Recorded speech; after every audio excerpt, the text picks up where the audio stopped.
সবাইকে অক্ষয় তৃতীয়া অনেক অনেক শুভেচ্ছা। কথায় বলে আজকের দিনে যা কিনবে তাই নাকি অক্ষয় হয়ে থাকে। মধ্যবিত্ত ফ্যামিলির কাছে তো সবসময় সোনা কেনা সম্ভব না, তাই যে যেটা পারে সেটাই কিনে রাখে। আর আমার দেখো, কদিন আগেই আয়নাটাকে সাজিয়েছিলাম সুপার লাইট ক্লে দিয়ে, কিন্তু সেটা আর অক্ষয় হয়ে থাকলো না।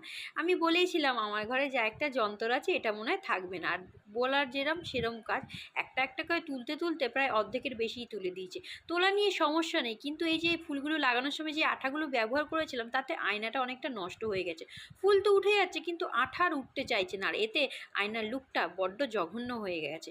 কি আর করব বলো, তখন তো ঝোঁকের বসে করে নিয়েছিলাম। তারপর আর কি চান টান করে কাপড় টাপড় মেলে একটু বেরোনোর ছিল। ওই যে বললাম আজকে অক্ষয় তৃতীয়া, তাই গিয়েছিলাম সোনার দোকানে। তবে হ্যাঁ, এইগুলো আমি কিনিনি, একজন কিনছিল দেখে খুব পছন্দ হলো, তাই একটু ছবিটা তুলে নিলাম। আর আমি কি কিনেছিলাম সেটা আমার চ্যানেলে বড় ব্লগে পেয়ে যাবে, চাইলে দেখে আসতে পারো। আর আজকের মিনি ব্লগটা এখানেই শেষ করছি। যদি মিনি ব্লগটা ভালো লাগে লাইক কমেন্ট করে যেও। টাটা।